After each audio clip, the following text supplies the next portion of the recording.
अस्सलाम वालेकुम मित्रों ते सज्जनों की हाल हो गए ने या नाते ही साल हो गए ने। जैसा कि आप लोग जानते हैं कि हम पंजाबी बड़ी जुगाड़ी कौम है। अगर आप पंजाबी हैं तो आप जानते होंगे कि जुगाड़ किसे कहते हैं, ठीक है। लेकिन फिर भी मैं आपको बता देता हूँ कि अगर कोई काम एक तरह से ना हो रहा हो तो दूसरी तरह से कर लेना। जैसे एक बहुत ही मशहूर जुमला भी बोला जाता है कि अगर घी सीधी उंगली से ना निकल रहा हो तो उंगली टेढ़ी कर लेनी चाहिए।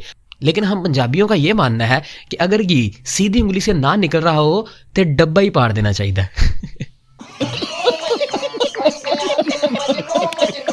तो ये जुगाड़ जो है ना, हम छोटे से लेके बड़े, जायज़ से लेके नाजायज़ और ऊपर से लेके नीचे के हर मामले में जहाँ लग सकता है वहाँ लगाते हैं। तो आज हम बात करने वाले हैं डॉक्टर और मरीज़ की। हमारे यहाँ पे जो सूरत हाल मैंने देखी है, जो ऑब्जर्व किया, मैं आपके सामने वो वैसे ही रख दूंगा। हमारे यहाँ पे जो डॉक्टर्स हैं वो बेसिकली मुख्तलिफ तरह के होते हैं। एक होते हैं ओरिजिनल डॉक्टर्स जो MBBS लेवल्स के डॉक्टर होते हैं, जो कि हमारे यहाँ गवर्नमेंट हॉस्पिटल्स में, प्राइवेट हॉस्पिटल्स में पाए जाते हैं। और ये लोग जो होते हैं ना, इनका रवैया भी एंड लेवल का होता है। जब ये अपने गवर्नमेंट हॉस्पिटल में होते हैं, इनके पास जो मरीज आता है तो उस मरीज के साथ ट्रीटमेंट करते हुए इनका जो चेहरा होता है वो इस तरह का होता है। और इन लोगों ने जो मोहल्ले में अपना प्राइवेट क्लिनिक डाला होता है, उसमें जो मरीज आता है उसके साथ बात करते हुए इनका चेहरा इस तरह का होता है। ये लोग जब अपने हॉस्पिटल से मोहल्लों में आते हैं तो ये मोहल्लों में क्लिनिक डाल लेते हैं। मोहल्लों में क्लिनिक डालने के बाद ये क्या करते हैं, अपने साथ एक बच्चा रख लेते हैं जो कंपाउंडर होता है।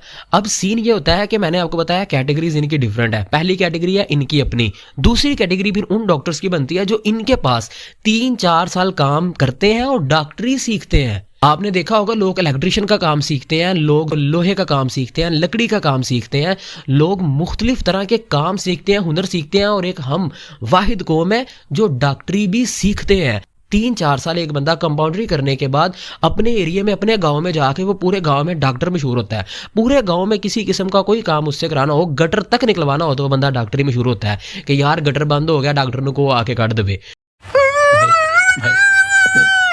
ठीक है।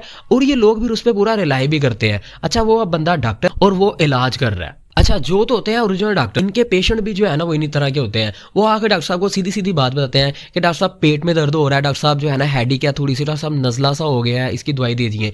लेकिन जो कंपाउंडर बाद में डॉक्टर बनते हैं और अपने गाँव में जाके बैठ जाते हैं, उनके पास आने वाले मरीजों की लैंग्वेज और उनकी बीमारियां भी अजीब ही होती हैं। और डॉक्टर ने आके कह रहे होते हैं डॉक्टर साहब गुड़ू गुड़ू हो रही है। डॉक्टर बेचारा आप परेशान हो जाता है कि यार मैं तो 3-4 साल डॉक्टर साहब ना लाए ने, गुड़ू गुड़ू का मैनू भी नहीं पता है। और उसके बाद आने वाले पेशेंट्स का जो है ना रवैया बिल्कुल ही अजीब तरह का होता है। कुछ पेशेंट्स तो सिर्फ डॉक्टर के पास आके इतना ही कहते रहते हैं कि डॉक्टर साहब मैं नहीं बचना, हाय मैं नहीं बचना, हाय मैं नहीं बचना। डॉक्टर भी 5 मिनट बाद तंग आ कह रहे होंगे लाइयो भाई इन्होंने दफना दियो, इन्हें नहीं बचना है। कुछ पेशेंट्स होते हैं वो बिल्कुल हल्के दिमाग के होते हैं, दिलो दिमाग के, हल्की सी सिरिंज देख के भी डर जाते हैं। लेकिन कुछ पेशेंट होते हैं वो हट्टे कट्टे तो चाहे ना भी हों, लेकिन चाहे हों भी, लेकिन वो फुल ब्रेव होते हैं और डॉक्टर के ऊपर चढ़ के डॉक्टर कह रहे होते हैं डॉक्टर साहब छोटी जी नहीं सुई है, तुनो अंदर तुम दो।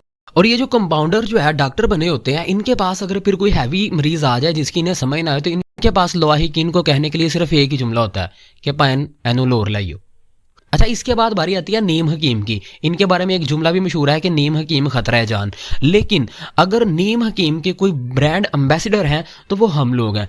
हम में हर बंदा ही अपने आप में एक नीम हकीम है। हर बंदे ने अपनी हिकमत वाली दुकान खोली हुई है और हर बंदे ने अपने पास अपने ट्रिक्स रखे हुए हैं। अगर आपको बुखार हो गया या नज़ला ज़ुकाम है और आप किसी के घर मेहमान गए हुए हैं और उनके बड़े ने अगर आपको देख लिया कि नज़ला ज़ुकाम है, उसका महसूस हुआ, तो उसने पूछना है ओहो बच्चे तबीयत ठीक नहीं लग रही है।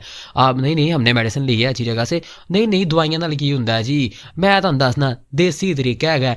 इंज करो फलानी जगह जाओ, उतों तरेक दे पत्ते पढ़ो, पंसार की दुकान पर जाओ, उतों कोई चीज़ पढ़ो, इन्होंने इंज करके मिलाओ, चूल्हे ते रख के गर्म करो, 5 मिनट बाद जो अरक निकलेगा वो अरक नूं दुध विच पा के उन्होंने अच्छे तरीके ना मिक्स करो। मिक्स करने तो बाद पीवो तो उसके बाद जाके किसी अच्छे हकीम ने पूछ लेना कि मैं हरकत की है, ठीक की है कि नहीं।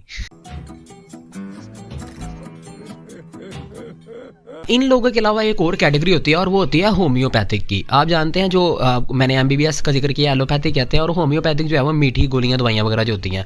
अच्छा, इन लोगों की भी एक अलग ही ज़िंदगी होती है। इनकी जो मेडिसिन होती है उसका आम तौर पर कोई नुकसान नहीं होता, लेकिन ख़ास तौर पर कोई नफ़ा भी नहीं होता। इनकी मेडिसिन अगर आपने आज यूज़ की है तो ऐन मुमकिन है 6 माह बाद आपका इलाज हो जाए और उस वक्त तक आप इस दुनिया से जा चुके हों। और एक कैटेगरी होती है उन लोगों की जो कॉन्फिडेंस लेवल पे डॉक्टर बने होते हैं, जिन्होंने सिर्फ इन सब लोगों को ऑब्जर्व किया होता है और किसी ऐसी जगह पे जाके जहाँ कोई उनको दुकान ना मिले, उनके इर्द गिर्द किसी किस्म का कोई डॉक्टर ना हो, तो वो डॉक्टर बन के बैठ। और ये लोग साथ में पार्ट टाइम मालशी भी होते हैं, और इनके पास अगर कोई मरीज आ जाए, उसका सर चेक करते हुए उसका सर भी दबा देते हैं अच्छे तरीके से, उसके बालों की मसाज कर देते हैं, उसके पट्टे दबा देते हैं, और उसके बाद दवाई की और मालिश की फीस अलग-अलग चार्ज कर लेते हैं। ये थी डॉक्टर्स और मरीजों के मुताल्लिक कुछ बातें। अगर आप लोगों को मेरी वीडियो अच्छी लगी हो तो काइंडली लाइक कीजिए, चैनल को सब्सक्राइब कीजिए, बेल आइकन को दबा दीजिए ताकि आइंदा आने वाली वीडियोस आपको मिल सकें। आपसे मुलाकात होगी इंशाल्लाह नेक्स्ट वीडियो में, तब तक के लिए अल्लाह हाफिज़।